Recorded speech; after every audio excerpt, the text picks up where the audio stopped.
You're watching DD India News Hour. I'm Mark Lynn. Now, going back to our story on Navy Day, we are joined by Vice Admiral Shekhar Sinha, retired, former Chief of the Integrated Defence Staff. Admiral Sinha, on behalf of our team here, let me first wish you for Navy Day. Happy Navy Day, sir. If we look at the need for the Indian Navy to be aligned with Indian culture, the Prime Minister brought that up today. Comment on that and also on the monument at Sindhudurg. Well, thank you, Mark, for your greetings and calling me on your program, and also to Happy Navy Day to all our listeners, viewers, and yourself, because the Navy belongs to the country and everybody deserves a greeting. Coming to the question that you asked, Mark, firstly, the relevance is that the Navy Day is celebrated on 4th because it was on the night of the 4th and 5th of December in 1971 that the naval missile boats carried out a massive attack on the Karachi harbor, the fire of which took almost 7 days to douse. That is number one. The second point was that there are a number of ships, warships and merchant ships outside Karachi harbor, which sank because of the missile firing. Since then, the Navy Day is celebrated on the 4th of December. You mentioned about, the Prime Minister has said that, the little bit of indigenization is required, in the Navy. The Navy operates in a zone where there are no borders, unlike the Air Force or the Army. Moment you get out of the territorial waters at 12 miles, you meet people, or rather ships of different countries and different navies. In fact, there are more ships which are the commercial ships, which are trade ships, and there are lesser number of ships which are warships. By and large, the navies in the world, they have very similar ranks because of this reason.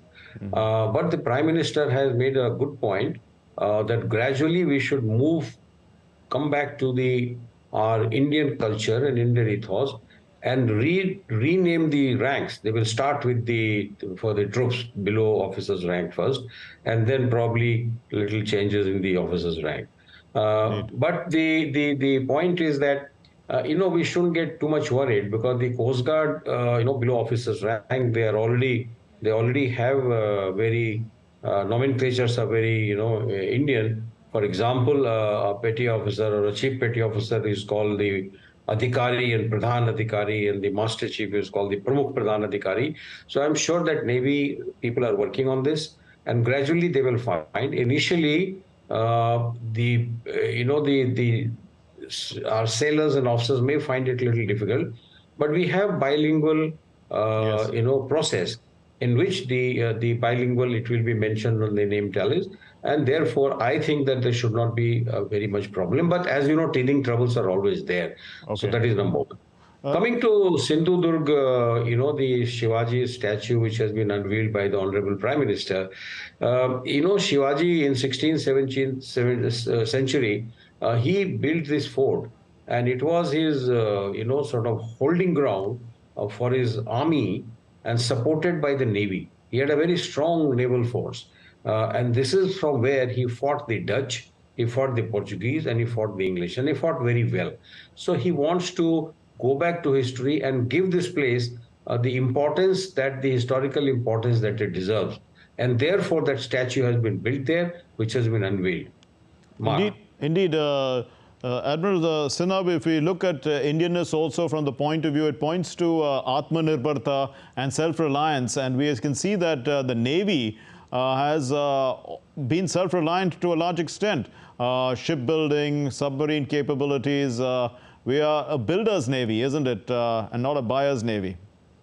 No, you're right, Mark. This goes back to the early 60s. What has happened is that the naval planners are, the government, more than the government, the naval admirals, they always knew that the India's maritime security needs to be ensured well beyond its shore. It should not be looked at the coastal security and coastal navy. And this space lies between the Straits of Malacca and right up to the Gulf of Aden. which is roughly on a diameter of 3,000 kilometers. And they were preparing the Navy accordingly. And they realized that the government will not have so much money to provide all the assets. And therefore, they decided that we should start building our own ships. The first Nilgiri class mark, it came in the early 60s. And thereafter, at the moment, except for one or two ships which are being built because of the previous orders, all ships are built in India.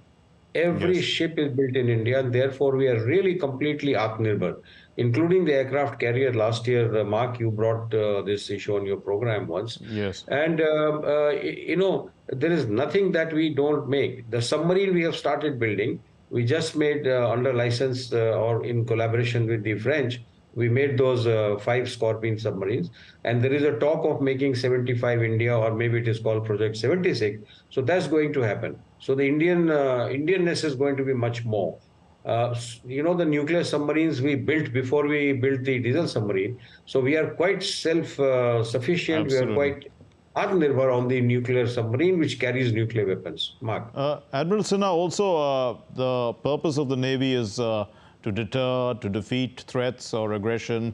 If we look at the success, I mean, the Indian Navy has been a net security provider in the Indian Ocean region.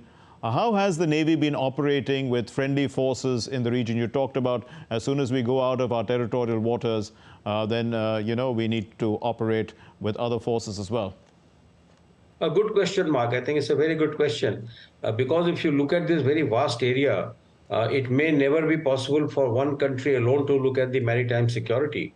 And as I said, the 90% of ships are merchant ships, and roughly, 150 to 160,000 ships, merchant ships, transit in the Indian Ocean every year. So you can imagine that, per hour, how many ships are, around.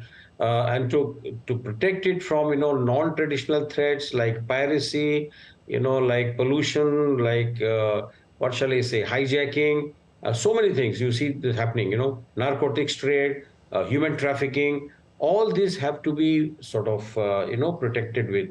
And therefore, the cooperation and coordination with other friendly navies is very important, so that in some time you can operate together, and in some areas you can distribute the work so that the entire area is covered at one particular time.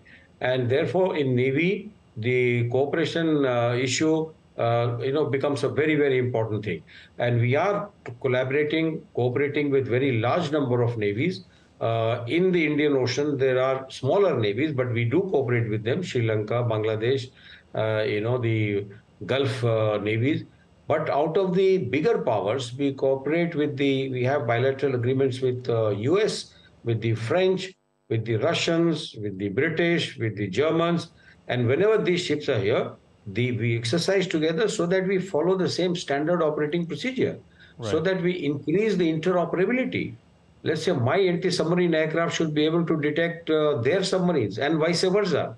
Or our ship should be able to target, sort of carry out a simulated attack on a target which belongs to the, friendly navies. So what is happening is that you're actually going to have same standard operating procedure. So in times of crisis, we are all operating without any problem of thinking as to what language will I speak, what Indeed. procedure will follow. So that is the advantage. Interoperability is the main thing. And this interoperability, Admiral Sinha, I mean, to what extent is it helping India's economic maritime interests? Because at the end of the day, I mean, a country grows with economic strength, and a lot of trade, I mean, obviously happens through the sea routes. Yeah, Mark, you're right. Because ultimately, just remember that the primary role of the Navy is to protect the sea lanes of communication, right?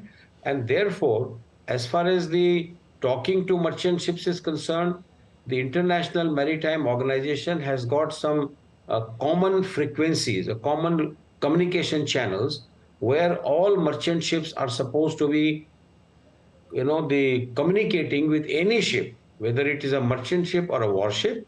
They are communicating with them all the time. Secondly, let us say there is some threat. There is an emergency frequency mark on which the merchant ships can transmit.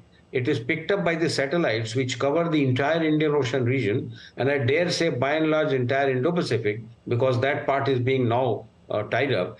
So once you have the satellites transmitting it down to the the maritime sort of regional coordination centers, which are also in India, it comes immediately online, and they transmit it to the ships. They know which ship is in which area. If it is Yes. our own ship, then it sends a message that at so and so place, so and so merchant ship is in difficulty, kindly go and help. So it is quite fairly well worked up Right. system there. Yeah.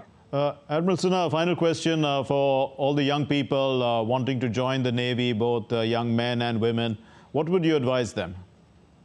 Well, if you want to join as an officer, after your +2, you can appear for the UPSC written examination, which is same examination for National Defense Academy or for the Naval Academy. Now, these two, the Naval Academy gives you a 4-year BTech course. It doesn't mean that you become only engineers. Now, every officer in the Navy has to have a technical graduation because things are so high tech. Even an executive officer, a fighting officer also has to know.